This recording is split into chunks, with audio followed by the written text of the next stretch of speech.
बिस्मिल्लाहिर्रहमानिर्रहीम। नाज़रीन अस्सलाम वालेकुम, मैं हूँ इमरान वसीम। नाज़रीन, प्रोग्राम का आगाज़ तो हम करते हैं जो इस्लामाबाद हाई कोर्ट ने आज साबिक़ वज़ीर आज़म इमरान ख़ान और उनकी अहलिया बुशरा बीबी साहिबा के केस का जो फ़ैसला सुनाया है, और इस फ़ैसले के बाद न जाने किस बात का जश्न मनाया जा रहा है। अब इस्लामाबाद हाई कोर्ट का फ़ैसला दरअसल है क्या? क्या इमरान ख़ान साहब को कोई रिलीफ़ मिला है? बुशरा बीबी साहिबा को कोई रिलीफ़ मिला है? अदालत का फ़ैसला क्या है?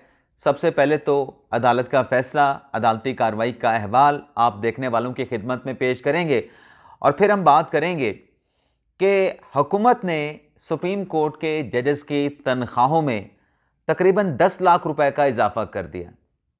हकीकत क्या है, इस पर भी हम बात करेंगे। कुछ सवालात हैं, उन सवालात का जवाब भी तलाश करेंगे, और फिर जस्टिस मंसूर अली शाह और जस्टिस मुनीब अख्तर साहब के हवाले से जो टाइटल हमने थंबनेल पे दिया है, उस खबर पर भी हम बात करेंगे। लेकिन प्रोग्राम का आगाज़, जैसा कि मैंने कहा कि जो इस्लामाबाद हाई कोर्ट में इमरान खान साहब और बुशरा बीबी साहिबा की जो 190 मिलियन पाउंड केस में जो बरियत की दरख्वास्तों के ऊपर समाअत हुई है, उस पर क्या हुआ है, ये अहवाल जो है वो आपकी खिदमत में पेश करेंगे। इस्लामाबाद हाई कोर्ट का 2 रुकनी बेंच, जिसको आमिर फारूक साहब ने हेड किया, मियां गुल हसन औरंगज़ेब साहब उनके साथ दूसरे सीनियर जज थे। वैसे तीसरे सीनियर जज हैं, लेकिन इस बेंच के हवाले से कह रहे हैं कि दूसरे सीनियर जज उनके साथ थे। उस्मान गिल साहब पेश हुए और चौधरी ज़हरीबाज साहब पेश हुए। इमरान खान साहब बुशरा बीबी साहिबा की लीगल टीम की तरफ से और नैब की तरफ से स्पेशल प्रोसिक्यूटर अमजद परवेज़ साहब पेश हुए। अब जब अदालती कार्रवाई का आगाज़ हुआ तो अमजद परवेज़ साहब ने भी दलाइल दिए, लेकिन जो उस्मान गिल साहब थे उनकी तरफ से कहा गया कि ये जो 190 मिलियन पाउंड का मुकदमा इमरान खान और उनकी अहलिया के खिलाफ बना दिया गया है, ये तो काबीना का फैसला था, और काबीना का जो फैसला है नैब तरमीम के मुताबिक, उस पर तो इमरान खान साहब ने कोई फ़ायदा लिया नहीं, यानी उनका डायरेक्ट इनडायरेक्ट कोई फ़ायदा नहीं, तो ये रेफरेंस उनके खिलाफ बनता नहीं, ये बरियत का केस बनता है।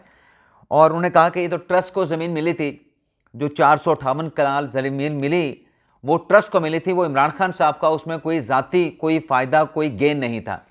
इस पर नाज़रीन नैब के स्पेशल प्रोसिक्यूटर अमजद परवेज़ साहब ने कहा कि जिस ट्रस्ट की ज़मीन का जिक्र किया जाता है, जब ये रकम ट्रांसफ़र हुई, जब ये ज़मीन ट्रांसफ़र हुई, तो उस वक्त तक जो है जो ट्रस्ट है वो नहीं बनाया गया था। यानी जिस ज़मीन के बारे में जिक्र किया जाता है कि ये ज़मीन ट्रस्ट के लिए दी गई थी, तो नैब के प्रोसिक्यूटर ने कहा कि ये ज़मीन जब इंतकाल हुई जुल्फ़ी बुखारी के नाम पे, तब तक ये ट्रस्ट नहीं बने था। जब लंदन से पैसा पाकिस्तान में मलिक रियाज हुसैन का आ गया, तब यहाँ पे ट्रस्ट जो है वो बनाया गया। इसके बाद नाज़रीन चीफ जस्टिस आमिर फारूक साहब ने कहा कि इस केस के 2 पहलू हैं। एक तो यह है कि जो बरतानिया से पैसा पाकिस्तान वापस आया, दूसरा पहलू ये है कि काबीना ने पैसे की इजाज़त दी है, उसमें इमरान खान साहब ने कोई गेन हासिल किया, कोई फ़ायदा हासिल किया। 2 इस चीज़ के पहलू हैं। चौधरी ज़हरीबाज वकील ने कहा, इमरान खान साहब के लीगल टीम के वकील हैं, कि काबीना के फैसले को तहफ़्फ़ुज़ हासिल है, इमरान खान साहब का इस केस में कोई ज़ाती फ़ायदा नहीं। आमिर फारूक साहब ने और मियां गुल हसन औरंगज़ेब साहब ने बात की कि अभी तक जिस ट्रायल कोर्ट के बरियत के फैसले के खिलाफ आपने इस्लामाबाद हाई कोर्ट से रजू किया है, उस ऑर्डर की कोई फाइंडिंग हमारे पास नहीं। यानी जो जज साहब ने, नासिर जवेद राना साहब ने दोनों बरियत की दरख्वास्तें रद्द की। जज साहबान ने कहा कि हमारे पास चूँकि फंडिंग नहीं है, वजूहात नहीं है कि किन वजूहात की बिना पे इमरान खान और बुशरा बीबी साहिबा की जो बरियत की दरख्वास्त है उसको मुस्तरद किया गया है, तो हम इसमें इंटरफेरेंस कर नहीं सकते। अदालत ने ऑप्शन दिया कि हम ये दरख्वास्तें दोबारा वापस ट्रायल कोर्ट को, नासिर जवेद राना साहब को, एहतसाब अदालत को भिजवा देते हैं, वो सुन के इस केस का जो है वो फैसला कर दें। अब ये दरख्वास्तें जो है वो वापस बरियत की इमरान खान और बुशरा बीबी साहिबा की दोबारा एहतसाब अदालत को भिजवाई गई हैं। इसमें रिलीफ वाली क्या बात है, जिस पे बड़ी खुशी के शादियाने और भंगड़े और डंके बजाए जा रहे हैं, इसमें फ़िलहाल कुछ नहीं। अलबत्ता इतना ज़रूर है, अगर तो हाई कोर्ट से बरियत मिल जाती तो खान साहब के लिए रिलीफ होता, बुशरा बीबी साहिबा के लिए रिलीफ होता, लेकिन वो बरियत तो नहीं मिली, रिलीफ तो नहीं मिला। मामला दोबारा जो है नाजरीन, मामला दोबारा अब ट्रायल कोर्ट में जाने से इतना ज़रूर होगा कि जो अब फाइनल मरहले की कार्रवाई का आगाज़ होगा, उसमें 1 या 2 समातों की ताख़ीर हो सकती है, अगर इमरान खान साहब के लीगल टीम ने ताउन किया था। तामन किया तो, लेकिन अगर लिंगर ऑन किया कि आज फलां वकील नहीं, आज फलां वकील नहीं, आज उस्मान गिल साहब नहीं, आज चौधरी ज़रीर अब्बास साहब नहीं, आज बुशरा बीबी साहबा नहीं आई, तो फिर ये 4-5 समातें शायद और भी आगे बढ़ जाए। इससे ज़्यादा कोई इस केस में जो है वो रिलीफ इमरान खान साहब के लिए बिल्कुल भी नहीं है, सिर्फ इतना है कि रिमांड कर दिया गया है। इसके अलावा नाज़रीन एक और खबर है अडयाला जेल से, मुख्तसर सा अहवाल उसका आपके सामने रखूंगा। आज इस्लामाबाद हाई कोर्ट ने हुक्म दिया, जो इमरान खान साहब से मुलाकात ना करवाने की दरख्वास्त दायर की गई, फैसल चौधरी साहब ने आर्गू किया, जैसे सरदार इजाज इसाक खान साहब ने उसमें ऑर्डर किया और कल के लिए जेल के जो सुपरिटेंडेंट हैं उनको बुला लिया गया है। अब इसमें यह हुआ कि आज पीटीआई के जो रहनुमा थे, असद कैसर साहब, शिबली फराज साहब, ओन अब्बास बिप्पी साहब, शेख वकास और राजा नासिर अब्बास मुलाकात करने के लिए गए थे बानी पीटीआई इमरान खान के साथ, लेकिन ये मुलाकात नहीं हो सकी। अब कल सुपरिटेंडेंट ने भी आना है और ये 6 पीटीआई के रहनुमा हैं जिनकी मुलाकात नहीं हो सकी। तो ये जब इनकी मुलाकात नहीं हुई तो फिर ये वहाँ से वापस रवाना हो गए। अब देखते हैं इस केस में कल जो सुपरिटेंडेंट पेश होंगे या उनका मजाज नुमाइंदा पेश होगा, वो मुलाकातों में तातुल की वजह अदालत के सामने क्या रखते हैं। इसके अलावा नाज़रीन एक लाइन की दो खबरें आपके साथ शेयर करूंगा। सुप्रीम कोर्ट की रजिस्ट्रार जजीला असलम, जिनको चेंज करके सलीम खान साहब को सुप्रीम कोर्ट का रजिस्ट्रार बनाया गया, अब जजीला असलम साहबा को जो फेडरल जुडिशल एकेडमी का सीनियर डायरेक्टर एडमिनिस्ट्रेशन तैनात कर दिया गया है। Senior director administration Jazila Aslam साहब को तैनात कर दिया गया है साहबा को। अब नाज़रीन ये आपको बताएं कि ये मैंने आपको बताया था कि ये सिविल जज हैं। मुझे किसी दोस्त ने निशानदेही की कि ये सिविल जज नहीं बल्कि सीनियर तरीन सिविल जज हैं जजीला असलम साहबा। अब ये जुडिशल अफसर होने के नाते फेडरल जुडिशल एकेडमी में इंतज़ामी ओहदे के ऊपर अपनी जिम्मेदारियां सर अंजाम देंगी। इसके अलावा नाजरीन जज हमायूं दिलावर के खिलाफ कंपेन चलाने पे जो मुलजम उमर सदीक गिरफ्तार हुए थे, आज जुडिशल मजिस्ट्रेट अब्बास शाह ने 10 लाख के मचलकों के एवज इनकी जो जमानत है इसको एक्सेप्ट कर लिया है। अब नाज़रीन आ जाते हैं जो जजेस की तनख्वाहें जो है वो बढ़ाई गई हैं, इसके ऊपर नाज़रीन सोशल मीडिया के ऊपर जो तूफ़ान बरपा हुआ है उसका भी जिक्र करेंगे, हकीकत भी बताएंगे। सोशल मीडिया पे कहा गया कि अदलो इंसाफ फराहम करने में दुनिया के तमाम जजेस को पीछे छोड़ने पर सुप्रीम कोर्ट के जजेस की तनख्वाहों और हाउस रेंट में इजाफा कर दिया गया। हाउस रेंट सुप्रीम कोर्ट के जजेस का 68,000 से बढ़ाकर 3,50,000 कर दिया गया। जुडिशल अलाउंस जो है वो 3,42,000 से बढ़ाकर 10,90,000 रुपये कर दिया गया है। ये नाज़रीन तकरीबन कोई 10 लाख रुपए का जजेस के अलाउंस यानी उसके जो पर्क्स हैं उसमें इजाफा किया गया है। अब इसमें ये जो लोग सवाल उठा रहे हैं, इनको सुप्रीम कोर्ट के अलाउंसेस में इजाफे की खबर तो नज़र आई सोशल मीडिया पे प्रोपेगेंडा करने के लिए, लेकिन जो एक रोज़ पहले हाई कोर्ट के जजेस की तनख्वाहों उनकी मरात में इजाफा किया गया, ये खबर इनको नज़र नहीं आई। अब इसमें डिफरेंस क्या है? इसमें डिफरेंस सिर्फ ये है प्रोपेगेंडे का, यानी हाई कोर्ट के जजेस की मरात भी बढ़ाई गई हैं, उनके जो अलाउंसेस हैं उसमें भी इजाफा किया गया है, लेकिन टारगेट सिर्फ सुप्रीम कोर्ट के जजेस को किया जा रहा है कि सुप्रीम कोर्ट के जजेस की तनख्वाहों में क्यों इजाफा हुआ। हालांकि नाज़रीन फैक्चुअल बात यह है कि सुप्रीम कोर्ट और हाई कोर्ट के जजेस की तनख्वाहों में 1,00,000-1.5 लाख रुपए से ज़्यादा का फ़र्क नहीं होता। यानी सुप्रीम कोर्ट का जज अगर 15 लाख रुपए ले रहा है तो हाई कोर्ट का जज 13-13.5 लाख रुपए तनख्वाह ले रहा होता। तो चंद रोज़ पहले जो हाई कोर्ट के जजेस की तनख्वाहों में इजाफा हुआ तो हाई कोर्ट के जजेस की तनख्वाहें तो 23 लाख या 22 लाख रुपए के करीब हो गई। अब क्या सुप्रीम कोर्ट के जजेस की तनख्वाहें कम होनी चाहिए? सुप्रीम कोर्ट के जजेस की तनख्वाहें भी बढ़नी चाहिए। और जहां तक मेरा अंदाजा है, ये हर बजट में जो सरकारी मुलाजमीन की 10%, 15%, 25% तनख्वाहों में इजाफा होता है, जजेस की तनख्वाहें जो है वो प्रेसिडेंशियल ऑर्डर से बढ़ती हैं, उसमें चेंजिंग होती है।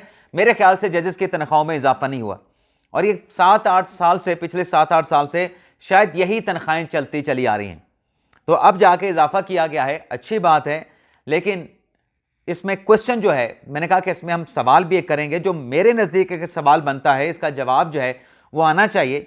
अब जवाब कहाँ से आएगा मुझे नहीं पता, लेकिन सवाल जो है वो आपके सामने मैं ज़रूर रखूँगा कि ये जो जुडिशल अलाउंस में इजाफा है ना, 3,42,000 से बढ़ाकर 10,90,000 कर दिया, इसका लॉजिक है। लेकिन जो हाउस रेंट है वो 68,000 से बढ़ाकर 3,50,000 किया गया है। जब जजेस को यहाँ पे रेस्ट हाउस दिया गया है। जजेस यहाँ पे जिस रेस्ट हाउस में रहते हैं, यानी जिस घर में रहते हैं, कोठी में रहते हैं, उसको रेस्ट हाउस डिक्लेयर किया गया है।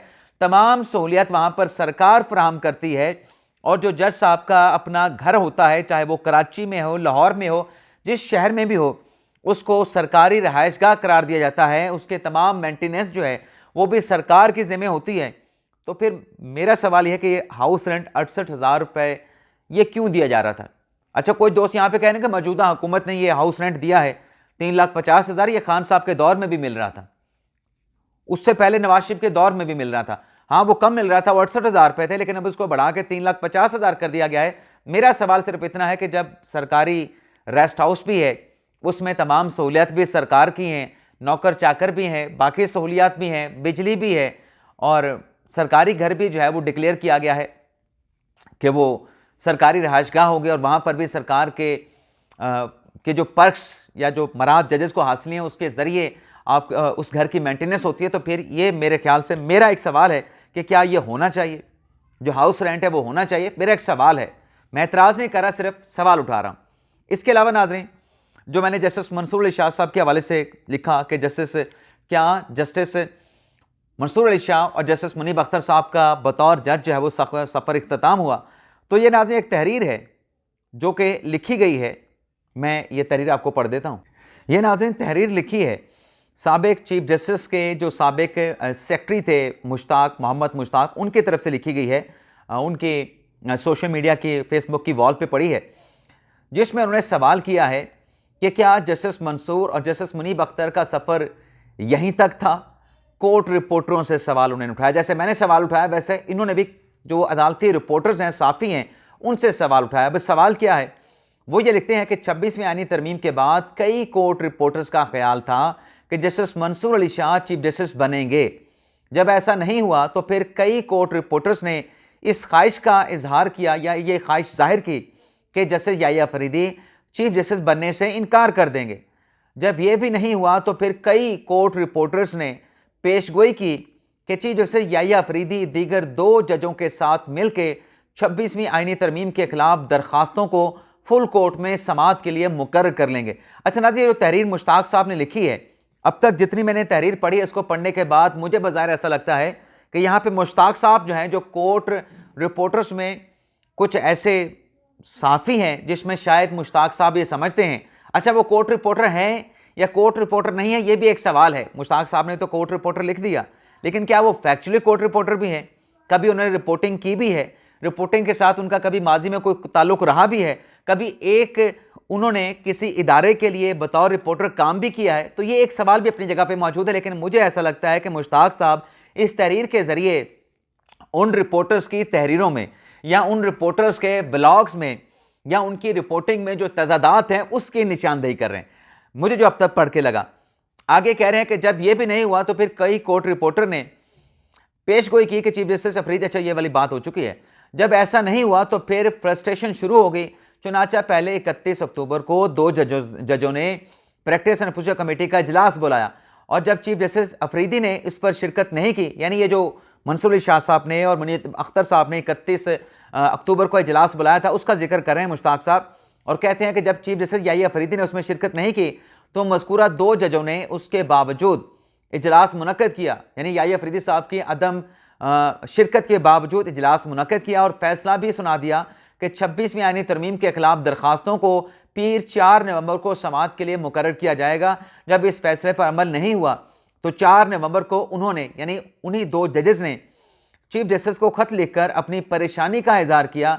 इस पर कई कोर्ट रिपोर्टर ने प्याली में तूफ़ान भी बर्पा कर दिया, लेकिन जब उस पर भी कुछ नहीं हुआ तो कई कोर्ट रिपोर्टर ने आज के जुडिशल कमीशन से तवक्कुआत वाबस्ता कर दी। आज जब जुडिशल कमीशन ने भी फैसला करके जस्टिस अमीनुद्दीन खान को आईनी बेंच का सरबराह बना दिया और उसके साथ 6 जजों को आईनी बेंच का रुकन बना दिया, तो उसके बाद सवाल ये है, एक्चुअल सवाल नाज़रीन शायद मुश्ताक साहब का ये है कि अब मज़कूरा दो जजेस क्या करेंगे? और इससे ज़्यादा अहम सवाल ये है कि अब मज़कूरा कोर्ट रिपोर्टर क्या करेंगे?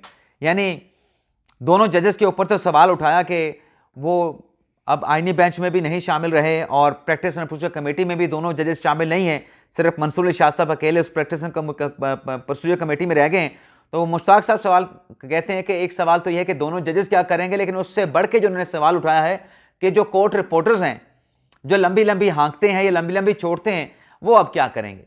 तो नाज़रीन ये खबर है। इसके अलावा नाज़रीन तहरीक इंसाफ के रहनुमा आज़म सवाती, आज उनको ATC अदालत में पेश किया गया और उनका 7 दिन का जिस्मानी रिमांड जज अमजद अली शाह साहब ने दिया है और 14 नवंबर को आज़म सवाती को दोबारा अदालत के रूबरू पेश करने का हुक्म दिया गया। तो ये था नाज़रीन आज का हमारा वीलॉग। आपसे इजाज़त चाहते हैं। अल्लाह ताला हम सब काम में नासिर हो। दुआ में याद रखिएगा। अल्लाह हाफिज़।